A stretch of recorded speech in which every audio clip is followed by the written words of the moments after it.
OKS, naslednji pacient, številka 6004, Rumen, prevzela ekipa 5. Danes tu poteka zaključno preverjanje po metodi Medeval za ROL2 mobilne bolnišnice Slovenske vojske. Danes smo ravno kar sredi dogajanja, ko je prišlo do večjega dogodka s velikim številom poškodovanih. In v zadju vidite, da pacienti še vedno prihajajo. Moja vloga je kot glavni zdravstvenik ROL2, da smo pripravili zaposlene, opremo, da načrtujem delo, pomagam glavnemu zdravniku pa sprejemanju odločitev, da delo čim bolj nemoteno teče. Ob takih množičnih nesrečah, kaj je zelo pomembno za dobro delovanje take premične vojaške bolnišnice? Predvsem, da se spremeni organizacija dela, da se proba iz nekega kaosa čim bolj nek urejen nered spraviti vse skupaj, da so vsi pacienti maksimalno oskrbljeni, da se sledi navodilom in v tem primeru ta vojaška hierarhija tu prav pride, da se lažje odloča pa pomagajo vsi. Lahko čisto tako plastično predstavite, tukaj pripeljejo reševalna vozila, kakšen je potem postopek do tistega prihoda noter? Ko reševalno vozilo pripelje v bolnišnico, je pomembno prvo, da sledi varnostni pregled, da ne bi prišlo v bolnišnico kakšen pacient z orožjem ali pa s kakšno drugo nevarnostjo. Potem je zelo pomemben del primopredaja pacienta, da se preda, v kakšnem zdravstvenem stanju je, in takoj sledi sekundarna triaža, ki jo izvede eden izmed bolj izkušenih zdravnikov. Nato pa se preda ustrezni ekipi, glede na triažno kategorijo, da tega pacienta ustrezno skrbi. Pripadniki so, se pravi, v določenih timih, čeprav razumem, se lahko organizira delo? Ja, ROL2 je organiziran z večjih enot po oddelkov. Za primer Maskala imamo pa formirane tako imenovane Maskal time. Te timi so z razporedom naprej določeni, zaradi tega, da če pride do kakšnega dogodka neljubega, da vsak ve, s kom je, kje je njegovo mesto, da potem na začetku, ko se začne nekaj dogajati, da ni potrebno vse to organizirati, imamo že naprej pripravljen v skladu z našimi načrti te ekipe. Poškodovanci, ki jih sprejemate, za kakšne poškodbe gre danes večinoma, kaj predvideva scenarij? Ko smo dobili informacije z višjih poveljstev, je prišlo do zasede ene izmed naših enot. Večinoma so to bojne poškodbe, streljne rane, eksplozije, opekline in oskrbujemo paciente v bistvu s poslanstvom te bolnišnice. Ekipa je kot kirurška bolnišnica, kot osnovno poslanstvo.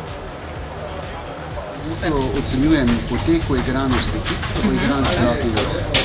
Gre za popolnoma predpripravljen ocenjevalni list po metodologiji NATO, kjer beležimo od kadrovske zasedbe, opremljenosti, postopkov, nazadnje uigranja celotnega rola in vseh ekip. Tukaj se dogaja zdaj oskrba poškodovanih in ranjenih v masovni nesreči. Kaj je ključno takrat za delovanje recimo ene take premične vojašnice? Torej, specifika vojne kirurgije bolniške bolnice obravnava množičnih nesreč in ključna je koordinacija, poveljevanje in organizacija.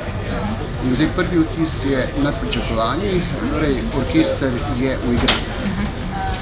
Ko vi rečete, da je organiziran kaos, ker zgleda, da je vse skupaj zelo kaotično, ampak vsak točno ve, kaj mora delati, verjetno to je najbolj pomembno. Nikoli ne moramo spremeniti takšne situacije v brezhibno in spreminjamo kaos v znosno zmedo. Ampak pa na že videnem, pa pravzaprav že več videnih vajah je današnji prikaz nadpovprečen pričakovanega, torej da gre za več kot samo znosno zmedo, gre pravzaprav že za zelo urejen pristop k masovni nesreči.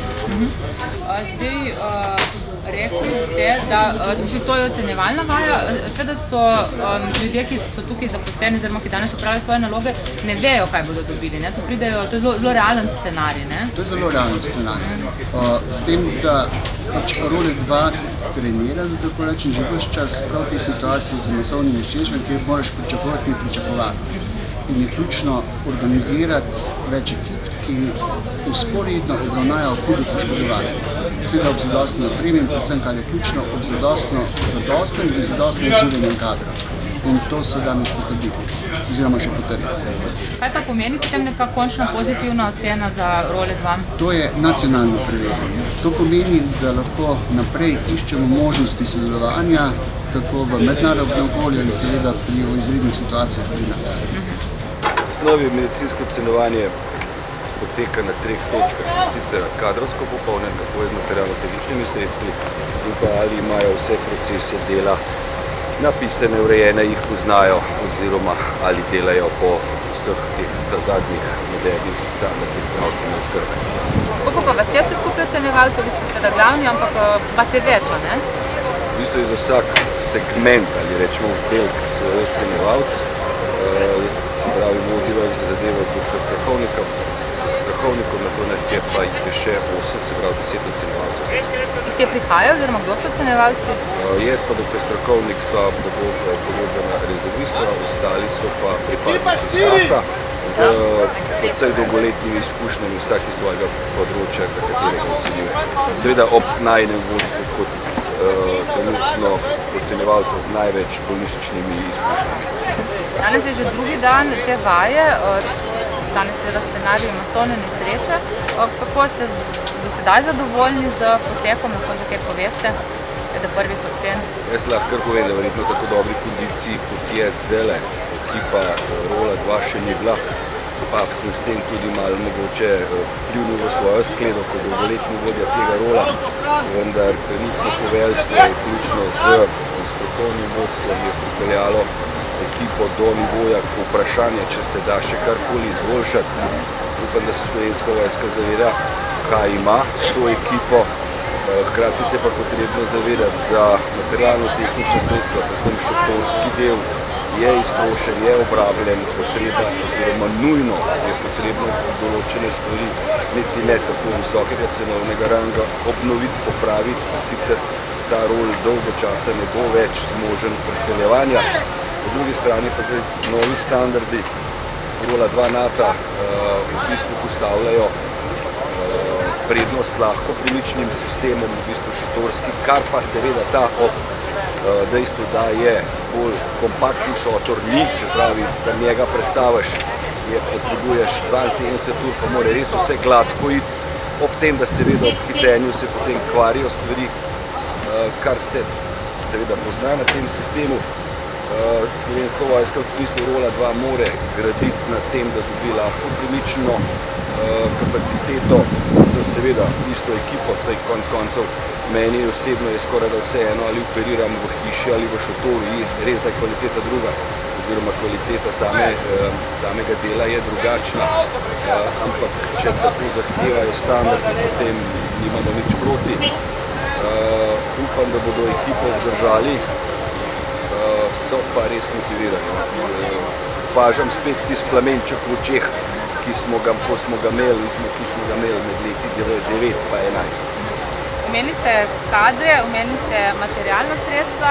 Kaj pa je še pomembno, seveda motiviranost, ampak kaj je še pomembno, da ob recimo neki taki masovni nesreči stvari potekajo gladko? Kaj je koordinacija, komunikacija? Ja, glavna je poleg, se pravi, usposobljenega kadra. Da kader ve, kaj dela, da pozna svoje delo, je tudi, da je točno določeno, kaj kdo v momentih masivnih nesreč počne.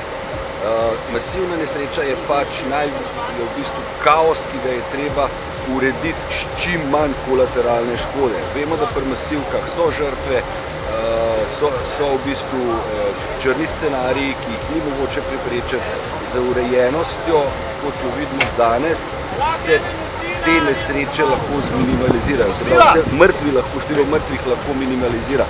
Osnova pri takem delu je torej organiziranost, upoštevanje dejansko ukazov vodij, se pravi glavnih koordinatorjev same nesreče,